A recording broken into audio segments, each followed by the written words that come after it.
ዛሬ የምንማረው የአማርኛ ፊደላትን በመጠቀም የአማርኛ ቃላትን መጻፍ ነው። የአማርኛ ቃላቶችን ከጻፍን በኋላ እንግሊዘኞቹን እንጽፋለን ከዛ ስዕሎችን ደግሞ እናስቀምጣለን ማለት ነው። የቃላቶቹ ስዕል እናስቀምጣለን ከዛ እነዛ ደግሞ እንዴት እንደሚነበቡ የንባብ ልምምድ እናደርጋለን። ሁለቱንም ቃላቶቹን መጻፍም ንባቡ ማንበብም እንጀምራለን ማለት ነው። በሀና በለ ብቻ የሚጀምሩ ቃላት ከሀ እስከ ሆ ያሉት እንጽፍና እንጨርሳለን ማለት ነው።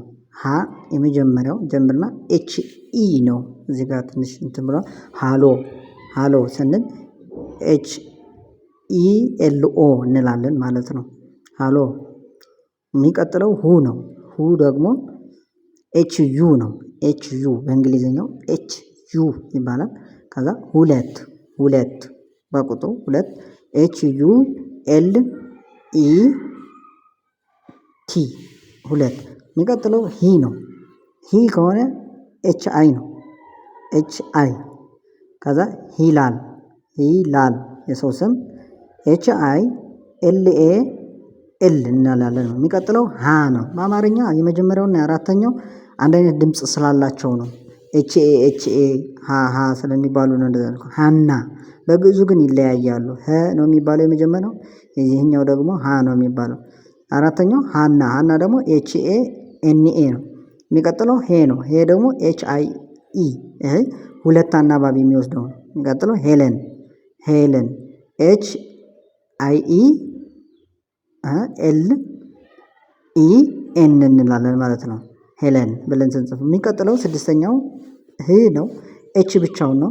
ህንዳዊ የህንድ ሀገር ተወላጅ በህንድ ዜግነት ያለው ይሆናል ማለት ህ ስለሆነ ኤች ይሆናል ን ስለሆነ ኤን ይሆናል ከዛ ዳ ስለሆነ ዲ ኤ ይሆናል ዊ ስለሆነ ደብሊው አይ ይሆናል። የሚቀጥለው ሆ ነው። ሆ ደግሞ ኤች ኦ ነው የሚወስደው ሆድ ሆድ ኤች ኦ ዲ ዲ ብቻውን ድ ስለሆነ ሆድ። እሺ ሀ እንልና ሁ ስንል ሁለት ብለናል። ሂ ስንል ሂላል ብለናል። ሀ ስንል አራተኛው ሃና ብለናል። ሄ ስንል ሄለን ብለናል። ህ ስንል ህንዳዊ ብለናል። ሆ ስንል ደግሞ ሆድ ብለናል ማለት ነው። ሀ የሚመሰረቱ ቃላት አየን። አሁን ደግሞ የምንቀጥለው በለ ነው። ለ ደግሞ ኤል ኢ ነው።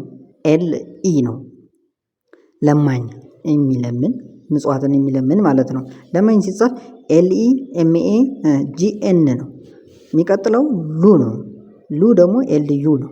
ኤል ዩ ኤል ዩ ከሆነ ሉቃስ ሉቃስ የሚባል ስም ሰምታችሁ ታውቃላችሁ። ኤል ዩ ኪው ኤ ኤስ ይሆናል ማለት ነው። ሉቃስ የሚቀጥለው ሊ ነው። ሊ ደግሞ ኤል አይ ነው። ሶስተኛ የሆኑት ሁሉ አይ ነው የሚወስዱት። ሊጥ ሊጥ ስንጽፍ ኤል አይ ቲ ኤል አይ ቲ ይሆናል። የሚቀጥለው ላ ነው። አራተኛው ላ ነው። ላ ደግሞ ኤል ኤ ነው። ኤል ኤ እንላለን። ኤል ኤ ከዛ ላም ላም ማያውቅ ሰው የለም። ኤል ኤ ኤም ይሆናል ማለት ነው። ላም ብለን ስንጽፍ የሚቀጥለው አምስተኛው ሌ ነው።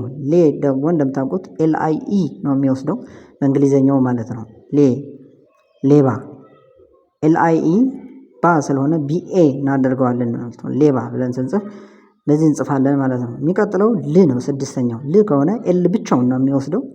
ል ኤል ብቻውን ነው። ልብ ልብ ኤል ቢ ይሆናል ማለት ነው። ልብ ስድስተኛ ስለሆነ ሁለቱ ማለት ነው። የሚቀጥለው ሎ ነው። ሎ ሰባተኛው ለሰባተኛው ደግሞ ኤል ኦ ነው የሚወስደው። ኤል ኦ ኤል ኦ የሚቀጥለው ሎሚ ሎሚ እንላለን። በሎ የሚመሰረተው ኤል ኦ ኤም አይ እናደርጋለን ማለት ነው። እሺ ለ ስንል ለማኝ፣ ሉ ስንል ሉቃስ፣ ሊ ስንል ሊጥ፣ ላ ስንል ደግሞ ላም፣ ሌ ስንል ሌባ፣ ል ስንል ልብ፣ ሎ ስንል ሎሚ ብለናል ማለት ነው። እነዚህ በለ የሚመሰረቱ ቃላቶች ናቸው። የንባብ መልመጃ ሪዲንግ ፕራክቲስ ነው።